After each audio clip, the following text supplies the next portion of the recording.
Sallallahu Alaihi Wasallam pernah bermimpi. Dalam mimpinya dijelaskan oleh Ibnu Abbas radhiyallahu anhuma, marra Nabi sallallahu alaihi wasallam, Nabi sallallahu alaihi wasallam kemudian lewat kepada sebuah kaum yang sedang diazab. Bagaimana azabnya? Azabnya bahwa orang itu memiliki kuku-kuku panjang dari tembaga,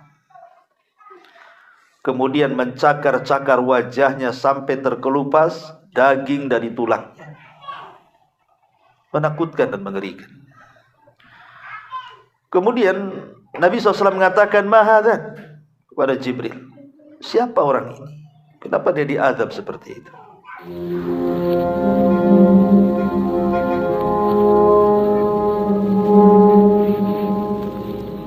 Waalaikumsalam warahmatullahi wabarakatuh. Alhamdulillah wassalatu wassalamu ala Rasulillah wa ala alihi wa sahbihi wa mawalah wa la hawla wa la quwata illa billahi wa ba'du. Alhamdulillah, segala puja dan puji hanya milik Allah subhanahu wa ta'ala. Salawat dan juga salam kita hadiahkan kepada Rasul kita Nabi besar Muhammad sallallahu alaihi wa ala alihi wasallam. Biasa kita mengkaji tafsir pendek dalam surah Juz Amma. Tapi malam ini kita akan mengkaji satu ayat dalam surah Al-Hujurat ayat 12. Allah Subhanahu wa taala berfirman, A'udzu billahi minasyaitonir rajim. Bismillahirrahmanirrahim. Wa la yaghtab ba'dukum ba'dha. Ayuhibbu ahadukum an ya'kula lahma akhihi maitan fakarihtumu. Wattaqullaha innallaha tawwabur rahim. Dan janganlah sebagian kalian menggibah sebagian yang lainnya. Apakah salah seorang di antara kalian suka untuk memakan bangkai saudaranya dalam kondisi mati? Tentu kalian tidak akan suka. Karenanya bertakwalah kepada Allah, karena Allah zat yang maha penerima tobat dan maha penyayang. Ayat ini, ma'asyiral muslimin yang dimuliakan Allah Azza wa Jalla, adalah ayat yang sangat menakutkan bagi kita. Satu dosa yang termasuk afatul lisan, ketergelinciran lisan kita yang mengakibatkan kehancuran dunia kita dan akhirat kita. Apa itu? Dosa ghibah. Kenapa saya ingin membahas masalah ini? Walaupun ini masalah sederhana, banyak para ustadz membahasnya, tapi tidak mengapa, karena hampir di antara kita tidak lepas daripada ghibah. Saya, Anda, terutama ibu-ibu, sadar ataupun tidak, terkadang kita ghibah, membicarakan keburukan orang lain. Sebelum saya jabarkan, ada satu riwayat yang dihasankan oleh Syekh Nasiruddin Al-Albani rahimahullahu ta'ala dari Anas ibn Malik radhiyallahu anhu. Kebiasaan orang Arab apabila melakukan safar, maka mereka akan membantu satu dengan yang lainnya. Satu hari Nabi SAW, Umar dan Abu Bakar Siddiq radhiyallahu anhuma safar dan membawa dua orang budak. Kemudian ketika kelelahan, maka kemudian semua tertidur. Ketika itu Abu Bakar dan Umar terbang. Kemudian salah satu keduanya mengatakan kepada pembantunya, budaknya, karena ketika itu belum bangun budaknya, maka keduanya mengatakan, innahu lana, sesungguhnya pembantu ini tukang tidur, suka tidur atau tukang tidur. Bangunkan dia, suruh datang kepada Nabi SAW untuk meminta makanan yang kita akan makan sebagai bekal di perjalanan. Akhirnya kemudian pembantu itu bangun, kemudian datang kepada Nabi SAW meminta makanan. Kata Nabi SAW, katakan kepada Abu Bakar dan Umar, keduanya sudah makan. Akhirnya kemudian orang Arab Badui ini menjumpai Abu Bakar dan Umar mengatakan, kata Rasul, kalian berdua sudah makan. Abu Bakar dan Umar heran karena belum makan masalahnya. Kenapa Rasul mengatakan sudah makan? Pasti ada masalah. Akhirnya kemudian Abu Bakar dan Umar pun datang kepada Rasul dan mengatakan, wallahi ya Rasulullah, ma akalna syai'a. Rasul, kami belum makan. Kenapa kau katakan kepada pembantuku sudah makan? Kata Rasul, bahkan kalian sudah makan. Maka keduanya mengatakan bersumpah, wallahi ma akalna ya Rasulullah, demi Allah kami belum makan. Maka Rasulullah SAW mengatakan, bahkan kalian sudah memakan bangkai saudara kalian. Maka Abu Bakar dan Umar mengatakan, kalau baru sadar dia, dan mengatakan, ya Rasul, kalau begitu maafkan kami. Kata Rasul, tidak, bahkan kalian berdua harus minta maaf kepada pembantu kalian. Bayangkan hanya ucapan keduanya kepada pembantunya, si tukang tidur, sudah dianggap ghibah. Kenapa? Karena dia tidur, tidak tahu. Kalau hanya ucapan si tukang tidur dan orang yang sedang tidur, dan memang dia tukang tidur, Nabi SAW marah kepada keduanya dan mengatakan, mintalah ampun kepada budak kalian, karena kalian sudah menggibahnya dan kalian memakan bangkainya. Bagaimana hari ini yang majlis-majlis kita ini kadang-kadang dipenuhi dengan ghibah, terutama majlis mama. Ghibah saja itu, dari awal majlis sampai akhir majlis. Seolah-olah ghibah itulah temanya. Masyarul muslimin yang dimuliakan Allah Azza wa Jalla, ada seorang syekh bercerita. Jadi ada jenazah seorang wanita meninggal. Kemudian disuruhlah salah seorang untuk memandikan jenazah wanita itu. Tentu ya sesama perempuan kan itu. Tiba-tiba kemudian ketika dia memandikan jenazah itu, keluar bau busuk dan lidahnya keluar sampai ke dagunya. Dan tidak bisa dimasukkan lidahnya. Sudah bau, lidahnya keluar lagi sampai ke dagunya. Kemudian dilaporkan kepada sang alim yang ada di situ.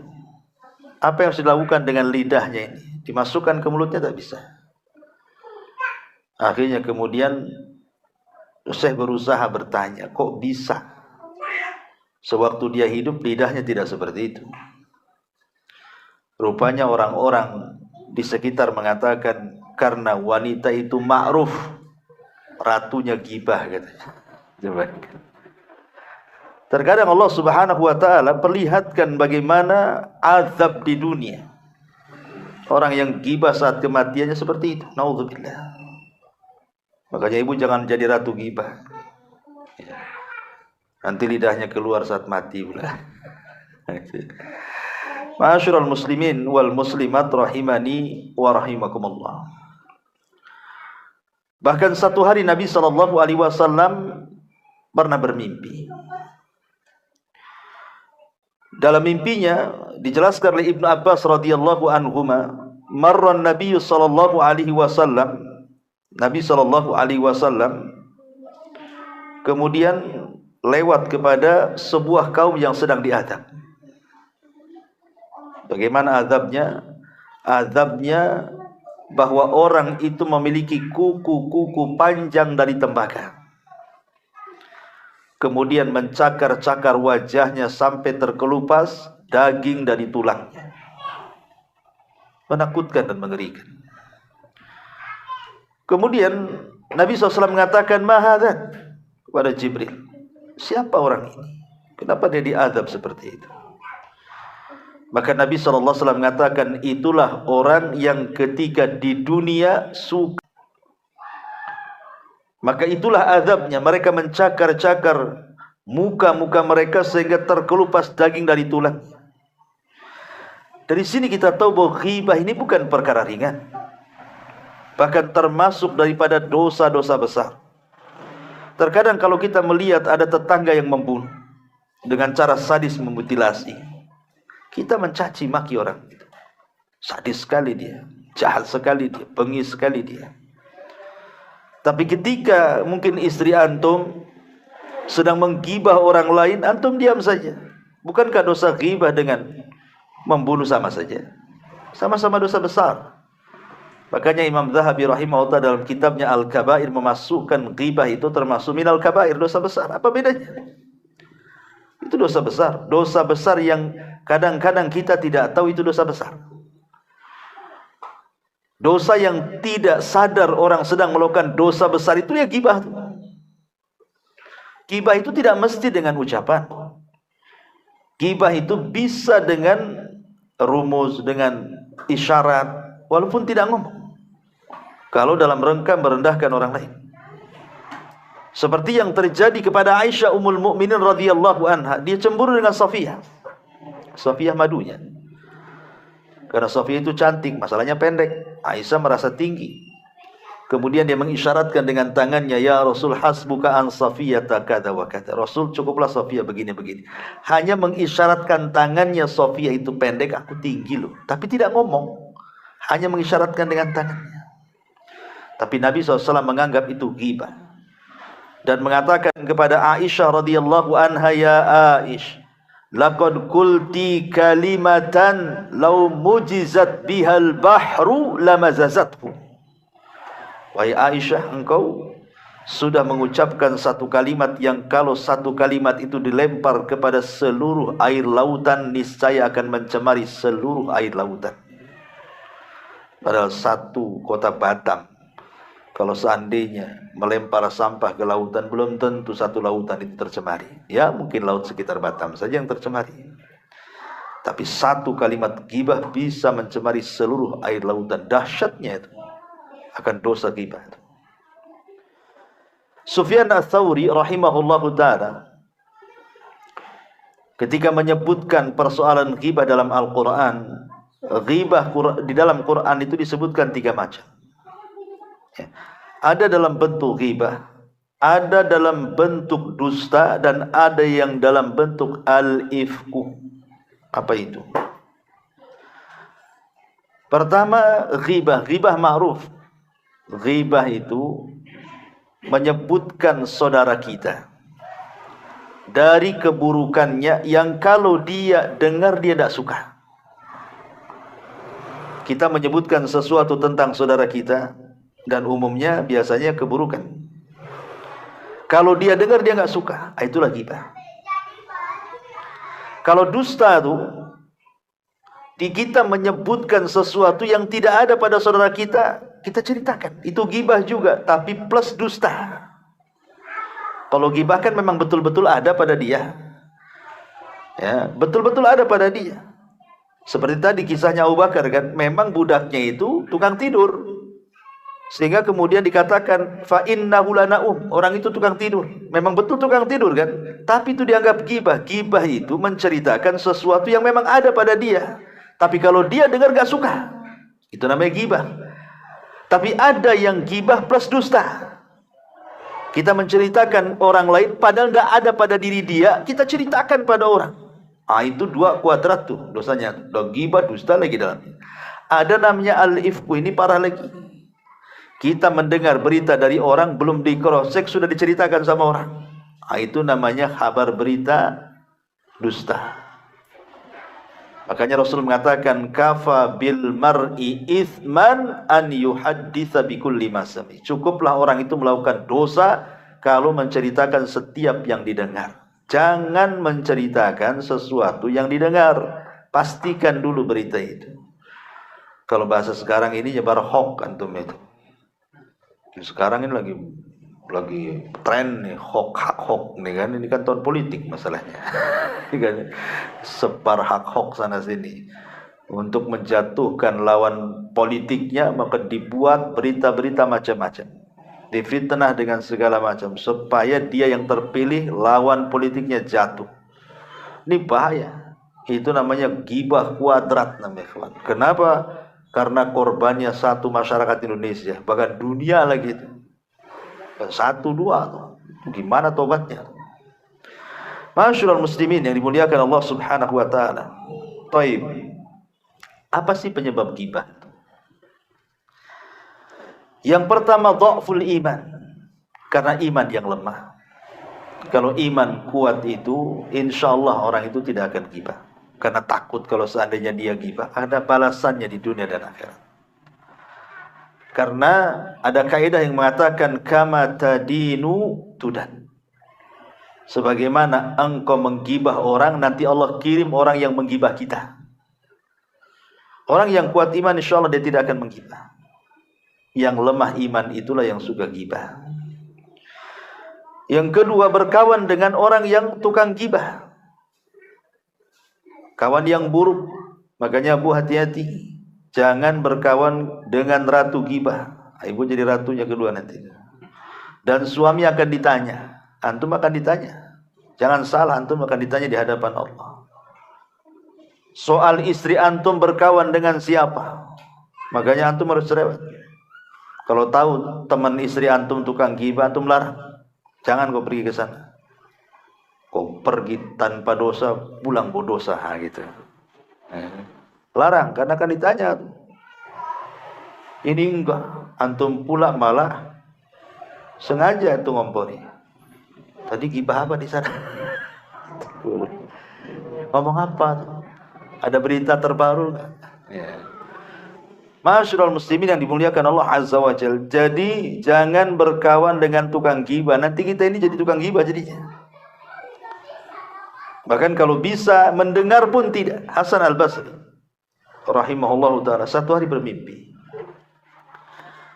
Jadi dalam mimpinya dia didatangkan bangkai yang sangat bau busuk sekali.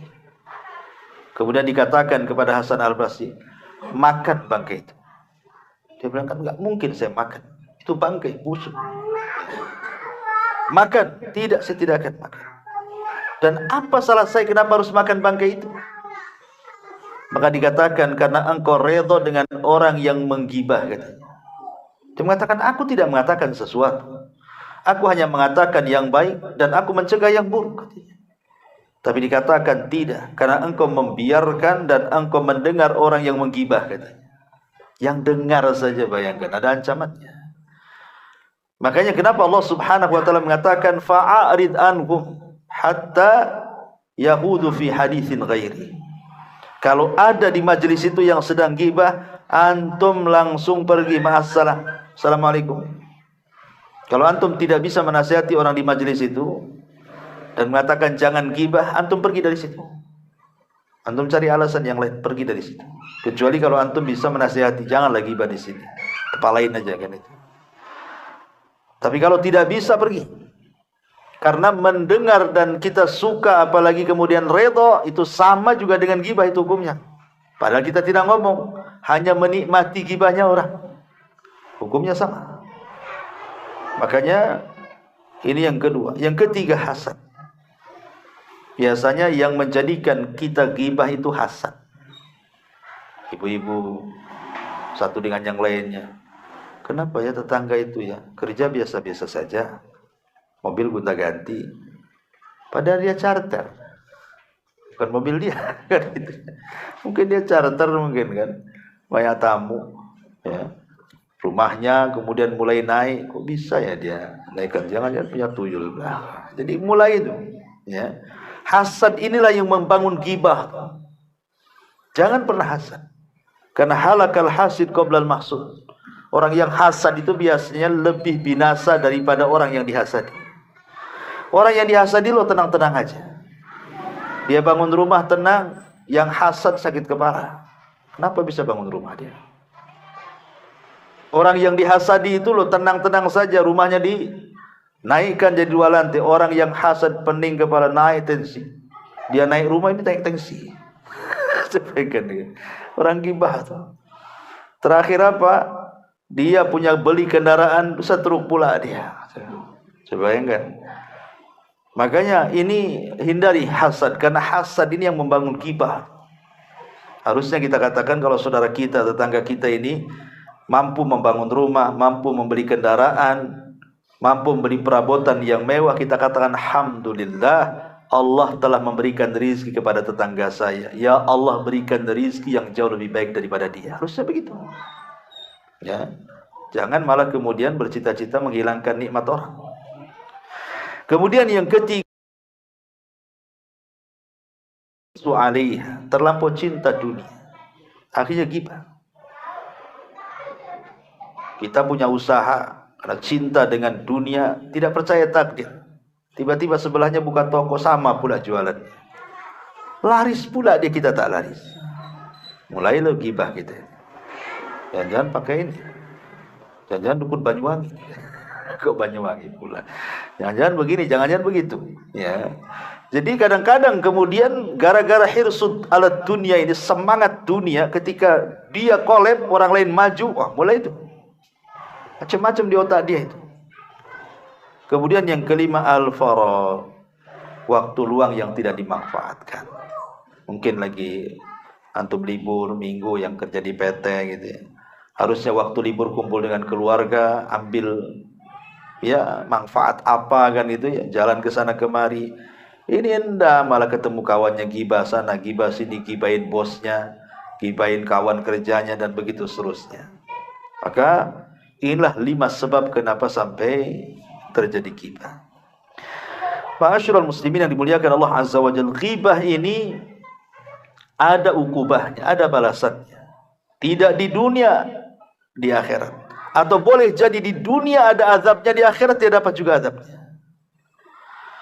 Adapun ukubatun fid dunia, orang yang tukang ghibah ini akan diberikan hukuman di dunia. Allah akan tanamkan ketidaksukaan manusia kepada dia. Malas saya sama dia. Kenapa? Suka jelek-jelekin orang. Kan ada kan. Aduh, datang lagi dia. Kenapa? Kacau nih kalau datang nih. Dunia persilatan habislah digasak dia. Ini kalau ada orang gak suka kan. Tidak semua orang suka. Ya. Kemudian juga azab di dunia ini terkadang orang yang suka ghibah itu ikhwatu fiddin, nanti akan didatangkan orang yang ghibah sama dia. Dia tidak sadar saja dia sedang asik menggibahi orang. Rupanya dia sedang digibahi orang. Lebih dahsyat gibahnya orang kepada dia dibandingkan dia menggibahi orang lain. Karena seperti itu hukuman orang zalim. Ghibah kan bagian zalim, ya, kezaliman. Allah Subhanahu wa taala berfirman dalam surah An-Nur ayat 19. Innal ladzina yuhibbuna an tashi'al fahishatu fil ladzina amanu lahum adzabun alim fid dunya wal akhirah.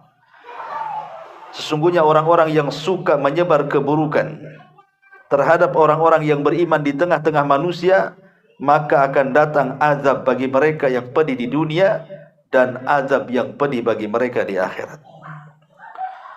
Bahkan Nabi SAW satu hari berkumpul dengan para sahabatnya, tiba-tiba tercium bau busuk, bau sekali. Tidak ada bangkai, ya nggak ada kotoran, pokoknya nggak ada, tiba-tiba bau muncul gitu saja, dicium oleh Rasul. Sahabat bingung, ini bau apa nih? Bau busuk sekali. Jadi Nabi SAW bertanya kepada para sahabat, tahukah kamu ini ro'iyah, ini bau apa nih? Sahabat karena tidak ada bangkai, kalau ada bangkai tentu ngomong, ada bangkai di sana Rasul. Oh, ada kotoran di sana wahai Rasul. Ini nggak ada yang menyebabkan munculnya bau busuk. Sahabat bertanya, Rasul mengatakan, bau-bau apa ini? Sahabat mengatakan, Allah dan Rasul yang tahu. Maka Rasul mengatakan, ini adalah bau busuk yang Allah tampakkan dari orang-orang yang suka ghibah. Bayangkan, orang yang suka ghibah itu dimunculkan baunya oleh Allah Azza wa Jalla. Padahal tidak ada dosa yang punya ada bau kan. Kalau setiap dosa ada bau, ikhwan, nggak ada orang duduk di samping orang. Karena kita berbuat dosa semua. Tapi khusus dosa ghibah, Allah Subhanahu wa taala munculkan baunya tuh. Kan ngeri. Ya. Maka salah satu penyelamat ghibah itu kata Jabir bin Abdullah radhiyallahu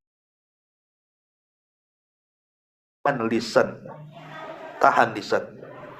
Kata Abdullah bin Mas'ud radhiyallahu anhuma, tidak ada sesuatu yang harus lebih dipenjarakan dari anggota dari dosanya. Ya. Adapun di akhirat sudah jelas, ghibah ini merontokkan semua kebaikan kita. Ingat hadis muflis, hadis yang bangkrut pada hari kiamat. Dia datang kepada Allah membawa pahala solat, pahala puasa, pahala zakat, semua pahala dia borong. Tapi satu sisi dia ghibahi orang. Dia menghina orang, mencaci maki orang, memfitnah orang, membunuh orang, mengambil harta orang, dan begitu seterusnya. Akhirnya dihadapkanlah di kantoran itu. Tunggu dulu, enak aja kau masuk surga. Dulu kau ghibahi saya kan. Mana pahala? Akhirnya dikasih pahalanya. Artinya orang yang tukang ghibah itu dia sedang membagi-bagikan pahala. Karena hakikatnya orang yang menggibah itu sedang mentransfer pahala dia kepada orang lain. Makanya Imam Syafi'i mengatakan, kalau memang harus antum melakukan ghibah, ghibahlah orang tua antum. Biar orang tua antum masuk surga. Jadi kebaikan ghibah. Ghibahi orang tua sajalah. Biar pahala kita ditransfer ke orang tua. Ya, tapi ghibah itu tidak boleh. Karena pahala kita akan hancur di hadapan Allah Azza wa Jalla. Bahkan satu hari Rasul lewat di kuburan. Di kuburan. Tiba-tiba Rasul mendengar ada dua kuburan yang sedang menjerit-jerit. Sahabat gak dengar, ini khusus Nabi. Mampu diperdengarkan Allah, ada dua sahabat yang sedang diadab dalam kuburannya. Maka Rasul mengambil pelepah kurma, kemudian dibeset jadi dua dan ditancapkan di dua kuburan itu. Kata Rasul, mudah-mudahan meringankan azab keduanya selama belum kering. Kemudian Rasul mengatakan, tahukah kamu dosa keduanya apa? Katanya. Sahabat mengatakan, Allah dan Rasulnya yang tahu. Kata Rasul, ini yang satu, ini kalau kencing gak pernah cebok. Itu paling banyak tuh anak-anak muda. Udah kebelet kencing di jalan, warwer-warwer, langsung sleting, tutup, pergi. Nggak ada. Kalau di pinggir jalan, atau bisa istijmar. Ya. Atau ada tisu lah, kan gitu ya. Ambil tisu kalau memang nggak ada apa-apa. Kemudian yang kedua, ada pun yang satunya, karena ini tukang ghibah, dalam riwayat tukang adu domba. Ya, lihat, menjadikan di dunia sengsara, di kuburan diazab, di akhirat pula jelas-jelas dia habis kebaikannya. Kan ngeri nih orang ghibah ini. Hampir di 3 tempat dia mendapatkan azab, di dunia, di kubur, dan di akhirat. Belum lagi di neraka nanti. Ya. Jadi dosa ghibah ini ngeri sampai Allah mengatakan wailun likulli humazati lumazah. Bayangkan diancam dengan wail. Wail itu kan satu lembah dalam jahanam yang sangat dalam, yang sangat busuk, yang sangat mengerikan, dan nanah dan darah masuk ke lembah itu. Sampai diancam lembah bagi orang yang humazatil lumazah. Humazatil lumazah, humazah lumazah sudah saya jelaskan, dua-duanya ghibah. Satu, ghibah dengan memperagakan visi orang lain. Pamannya ada orang pincang jalan, antum pula niru-niru dia pincang. Ini ghibah, tidak boleh. Ada tetangga mempunyai picak sebelah, antum pula niru-niru dia. Ngapain antum niru-niru orang pincang? Nanti picak duluan baru tahu. Gitu ya. Itu ghibah, padahal dia nggak ngomong, niru-niru gerakan orang, tapi dah mereka merendahkan tuh. Ataupun langsung dengan ucapan lagi. Nah, ini kan bahaya. Itulah disebut humazah lumazah. Ma'asyiral muslimin yang dimuliakan Allah Subhanahu wa taala, maka dari sini apa solusi supaya kita jangan terjerumus kepada dosa ghibah ini? Pertama tadi saya sudah jelaskan, jaga lisan. Jaga lisan. Ini tahun politik, jaga lisan. Berdoa sajalah kita dapat pemimpin yang baik. Tidak perlu menjatuhkan satu dengan yang lain. Apa urusan antum? Emang kalau yang menang paslon ini antum kaya? Tetap aja antum kayak gini hidupnya. Nggak ada yang berubah. Ya. Minimal kalau antum cari pemimpin itu yang bisa bermanfaat untuk agama kita. Itu saja saya pesan. Kalau cari pemimpin, cari yang manfaat dan maslahatnya itu jelas kepada agama kita. Kalau dunia ya sama aja lah kan begitu.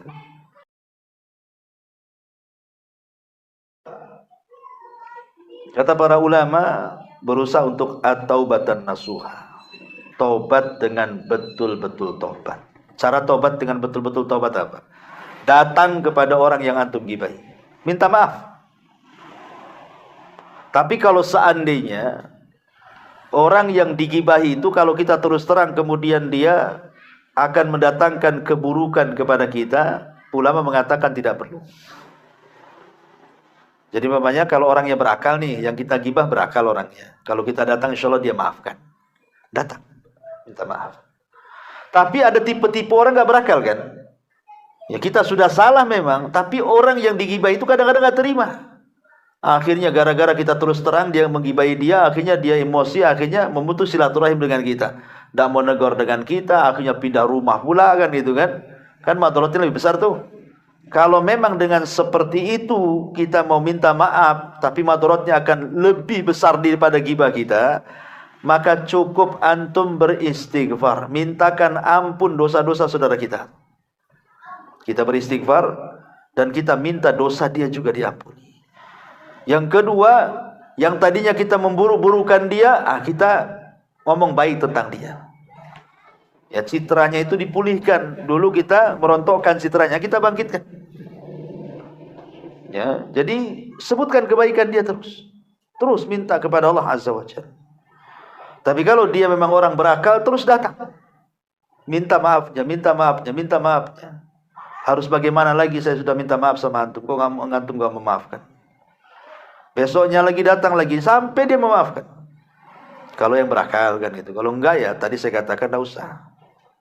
Takutnya kemudian kalau kita terus terang malah pula dia malah menghajar kita. Ya. Jadi ini yang kedua, taubatan nasuha. Kemudian yang ketiga, perbanyak istighfar. Lisan kita banyak istighfar untuk menggantikan berapa banyak kita melakukan gibah, maka sebanyak pula itu antum istighfar. Karena Rasul mengatakan wa'at bi'is sayyi'atal hasanata tamhuha. Ikutilah perbuatan burukmu dengan kebaikan. Kalau kita gibah 1 jam, istighfar 1 jam. Gibah dari pagi sampai sore, istighfar dari pagi sampai sore. Imbangi itu istighfar dengan gibahnya. Kemudian juga kalau bisa an yatadzakkar uqubatal ghibah wan namimah indallahi azza wajalla. Cobalah sebelum kita ini gibah itu, ingatlah bahwa gibah itu tadi mendatangkan kesengsaraan dunia, kuburan, akhirat, neraka, supaya tidak jadi. Ya, enggak jadi gibah. Kalau sudah ingat dosa, ingat ancaman kan, mikir dia 2 kali. Kemudian juga hindari jangan lama-lama berkumpul dengan manusia, seperlunya saja. Kalau memang urusan kita sudah selesai, sudah pulang. Ibu nih ada undangan arisan, sudah dikocok siapa pemenangnya, sudahlah balik. Ya, ngapain pula lama-lama di situ?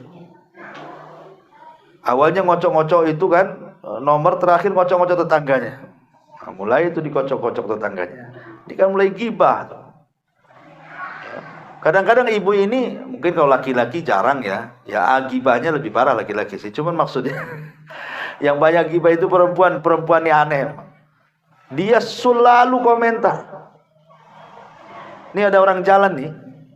Kita kan biasa saja lewat orang jalan kan. Ada orang jalan depan kita nggak kenal atau apa. Mungkin laki-laki itu nggak peduli. Jalan kayak apa nggak peduli. Tapi kalau ibu-ibu itu peduli tuh. Peduli mereka. Udah jalan. Apa dia jalan kayak gitu? Terserah dia lah jalan dia kayak gitu. Kenapa kurang dikomentari? Kan gibah. Kok orang itu aneh rambutnya? Lah ngapain pula komentar rambut orang? Gak cocok lah. Kenapa kok bajunya hitam pula? Udah hitam pula bajunya katanya. Gak nampak lah katanya. Janganlah Bu. Jadi jangan suka komentar orang jalan. Biarkan orang jalan itu. Nanti ibu kalau jalan dikomentari orang kan nggak suka juga. Jadi kadang-kadang gibah ini sesuatu yang tidak sadar kita. Padahal kita sedang melakukan dosa besar. Awalnya duduk-duduk tak punya dosa, komentari orang jadi punya dosa jadinya. Lah kalau seandainya kita kenal orang yang komentari itu, bisa kita datang ke rumahnya. Lo orang nggak kenal kita komentari, kemudian kita mau minta maaf kemana, kita rumahnya nggak tahu. Nah, ini kan bahaya namanya. Sementara kita ini mudah lupa. Minggu kemarin gibah, kita hari ini lupa apakah sudah gibah atau enggak. Itu masalahnya. Makanya jangan kalau sudah selesai urusan pergi. Ya, saya tuh punya guru namanya Syekh Muhammad Said di Yaman tuh. Masya Allah, dia turunan Habib, ya, bahasa kita turunan Nabi lah di sana. Syekh Muhammad Said Al-Adni.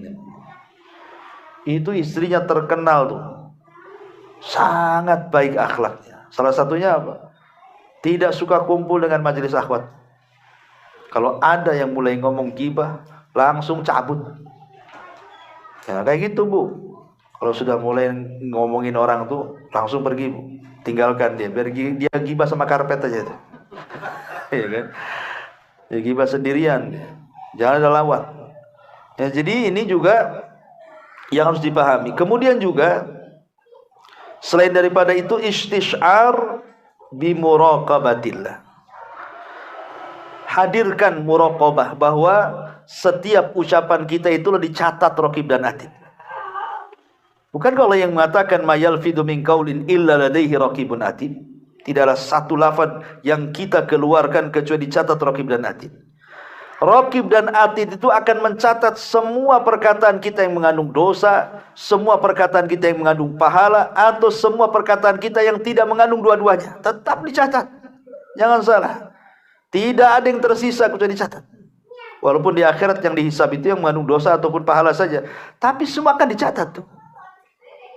Karena sebagai bentuk pertanggungjawaban di hadapan Allah Azza wa Jalla.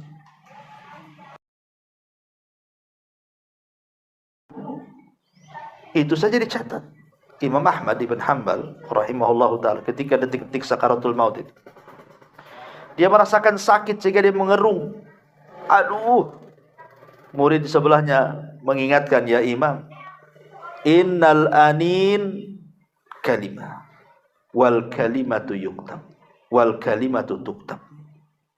Wahai Imam, anin itu kalimat kan, dan kalimat itu kan dicatat raqib dan atid. Langsung diam Imam Ahmad. Diam. Luar biasa. Takut kalau erungan dia itu dicatat, dan itu bagian daripada tidak menerima takdir Allah. Diam. Oh, kalau kita menjadi jerit ya, Pak. Jerit-jerit kita ini, udah jerit-jerit dimarahi pula istri kita. Gak becus kau ngerawat aku. Gitu. Allah pula disalah-salahkan. Ya, kenapa aku aja yang sakit? Kenapa tetangga sehat-sehat saja? Harusnya bersyukurlah kalau sakit. Karena sakit itu kan menggugurkan dosa kan. Jangan tetangga itu dibiarkan sehat itu banyak dosanya. Karena terkadang ya, musibah itu kan karena cintanya Allah kepada kita sebenarnya. Kalau kita paham, untuk menguji tentang kebenaran iman kita dan kedustaan iman kita. Makanya diuji supaya betul-betul tahu kualitas iman kita di hadapan Allah. Ya. Kemudian juga ibta'id anit tanabuz bil alqab. Hindari melakop-lakobi manusia. Karena itu bagian daripada kita. Dan ini masyhur di masyarakat loh, aneh kadang-kadang ya, di masyarakat ini ada orang kadang namanya bagus dijelek-jelekin. Ya kan? Namanya bagus dijelek-jelekin. Namanya umpamanya bagus, perempuan namanya anggaplah Fatimah Az-Zahra. Cuman karena badannya besar kan gitu. Fatimah Az-Zahra endut. Dikasih endut pula, coba ingat Bu. Itu ditulis pula di WA tuh. Ya. Coba bayangkan, enggak boleh Bu. Dia gendut ya gendut, tapi jangan pula disebut-sebut fisiknya. Kalau krempeng Fatimah Zahra krempeng gitu. Jangan suka melakop-lakopi orang. Dia gendut, dia krempeng, dia tinggi, dia pendek, dia hitam, dia pesek, dia mancung, itu sudah kehendak Allah. Allah menciptakan manusia itulah sebaik mungkin. Laqad khalaqnal insana fi ahsani taqwim. Jangan dikomentari fisik manusia. Karena mengomentari fisik manusia itu hakikatnya mengomentari zat yang menciptakan fisik manusia, Allah. Kalau kita menghina fisik manusia itu hakikatnya menghina Allah yang telah membuat fisik manusia, itu masalahnya. Dan ini bahaya. Ya. Jangankan mencela fisik manusia, mencela waktu saja sama dengan mencela Allah. Kata Rasulullah, tasubbud dahra fa inna ma ana dahrun. Allah berfirman hadis qudsi, jangan cela waktu, akulah yang membolak-balikan waktu. Semua waktu itu baik, semua hari, bulan, tahun baik.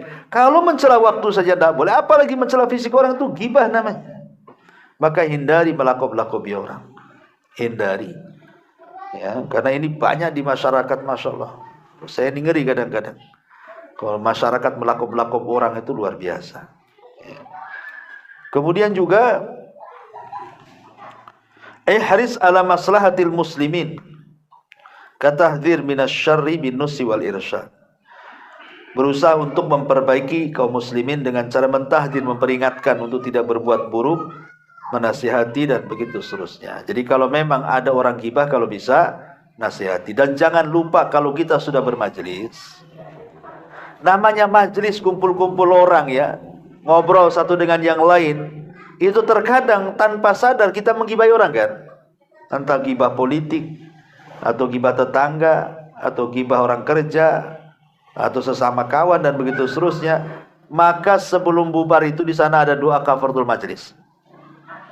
Doa kafaratul majlis itu bukan habis kajian aja dibaca, tidak. Pokoknya antum kumpul-kumpul di mana saja, berdua, bertiga, berempat, atau kumpul peguyuban, entah paguyuban siapa kumpul gitu kan. Kalau di Batam kan banyak tuh paguyuban Padang, paguyuban Palembang, paguyuban apa ya kan, Jawa. Kadang-kadang kumpul kawan-kawannya gibah sana sini. Sebelum pulang itu doa kafaratul majlis, subhanakallahumma bihamdika asyhadu an la ilaha illa anta astaghfiruka wa atubu ilaik. Karena disebut doa kafarah itu supaya mengkafarohi dosa kita di situ. Supaya kita datang ke majelis itu tidak bawa dosa, pulang pula tak bawa dosa. Minimalnya jangan bawa dosa lah. Jangan datang tak bawa dosa, pulang bawa dosa. Ya, jadi penting juga kafaratul majelis itu. Adapun pengobatan secara serius adalah pertama bertakwa, takut kepada Allah.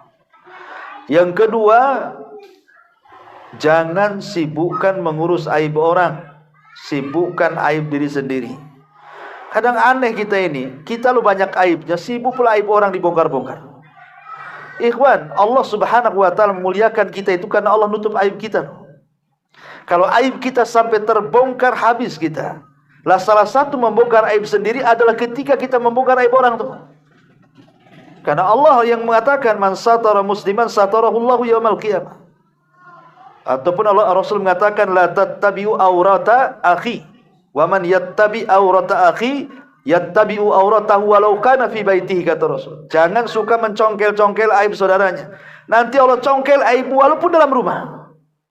Makanya hati-hati. Kemudian muhasabatun nafsi, berusaha muhasabah, introspeksi ya. Sudah terlampau banyak dosa, janganlah ditambah lagi dosa. Dosa banyak, gibah lagi banyak lagi dosa. Kemudian mudawamatu dzikrillah, daripada kita gibah perbanyak zikir saja, itu jelas pahalanya. Kemudian yang kelima luzumul bait. Sudahlah kalau bagi mama itu jangan banyak bergaul dengan orang. Ya, tinggal aja di rumah. Kalau memang harus keluar, harus ngobrol, harus apa, kalau mendesak-desak saja. Kalau enggak di rumah sajalah. Ya, di rumah, karena kalau sudah banyak bergaul sementara iman kurang, kemudian pula kawan-kawannya buruk, udahlah. Itu sudah turnamen gibah lah di situ. Ya.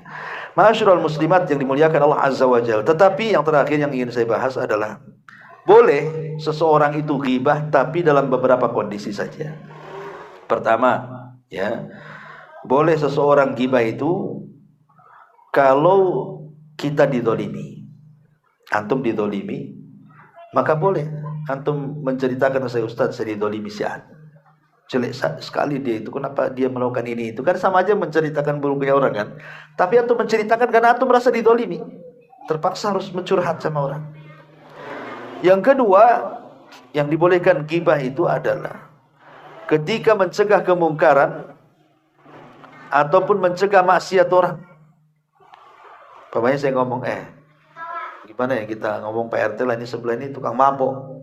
Kan ngomong dia tukang mabuk kan menjelek-jelekin dia kan. Tapi mungkin dia tukang mabuk dan itu kemungkaran. Nah, boleh. Dalam rangka mencegah wasiat.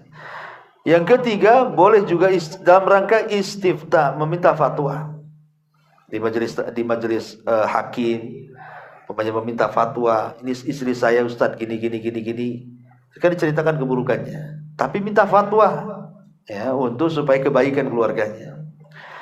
Kemudian yang keempat, dalam rangka menasihati, mungkin dia ahli bid'ah yang menyesatkan orang gitu ya, ataupun dia orang fasik yang jahat, suka ngerampok dan begitu seterusnya, maka kita boleh menggibai dia untuk menghindarkan orang dari dia.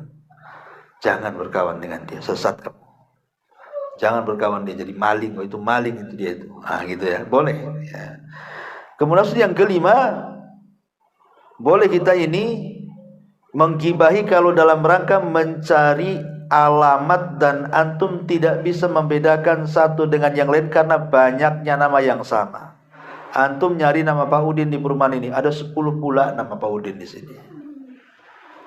Pak Udin yang mana? Banyak kali di sini Pak Udin. Itu loh yang pesek. Terpaksa lah kita harus kasih tahu kan, supaya tahu, oh yang pesek itu Udin pesek itu situ. Kan. Boleh kalau dalam rangka ta'rif tadi, karena Udinnya banyak pusing jadinya kan. Terpaksalah ciri-cirinya dikasih tahu. Itu boleh dalam rangka li ta'rif namanya. Li ta'rif itu untuk mengenal ya. Kalau enggak mengenal ya gimana pula kan gitu. Kita enggak tahu. Ya. Ma'asyiral muslimat yang dimuliakan Allah Subhanahu wa taala, ini di antara ghibah-ghibah yang dibolehkan. Tapi secara umum ghibah itu dilarang. Ya, ghibah itu dilarang dan sebisa mungkin, karena ghibah ini kan afatul lisan, hal yang sangat membahayakan dari lisan. Hampir semua orang itu melakukan ghibah. Maka kita berlindung kepada Allah Azza wa Jalla agar lisan kita dijaga untuk tidak menggibah, karena ghibah ini bisa menghancurkan kebaikan kita yang sudah kita kumpulkan dari sholat, puasa, zakat, sedekah dan yang semacamnya. Rugi kalau seandainya amilatun nasibah tasla naran hamiyah. Lelah letih kita beramal saleh, di akhirat habis pahala kita, masuk pula kita neraka. Wallahu a'lam bishawab. Ini yang bisa saya sampaikan. Ya, mudah-mudahan ada manfaatnya. Subhanallah bihamdika asyhadu an la ilaha illa anta astaghfiruka wa atubu ilaik. Allahu ta'ala alam. Assalamualaikum warahmatullahi wabarakatuh.